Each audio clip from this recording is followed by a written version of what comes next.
চুপি চুপি আমরা দুজন ভিডিও করতে আসি। এই দেখুন এই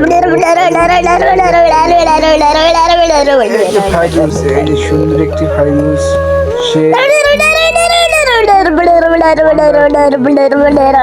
সুন্দর ওয়ান্ডারফুল।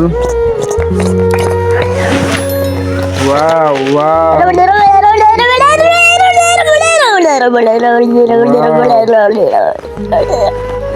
এটা কি হতে পারে আপনার স্টাইল? না, এটা আপনার কি? আমি কিছু গাই আপনি কিছু খান না? না। তো আপনি স্টাইল করতেছেন? Light camera action. সবাই দেখুন, এটা হচ্ছে আমাদের সবচেয়ে সুন্দর প্রিয় ফাইরুজ। সে লাউ শুরু করছে, সে একটা ফানি জোক লাউ শুরু করছে। তো আজকের জন্য টাটা বাই বাই, সবাই ভালো থাকবেন, লাইক করবেন, কমেন্ট করবেন, অ্যান্ড চ্যানেলটি সাবস্ক্রাইব করে দিবেন। তাই tata bye bye, see you, okay.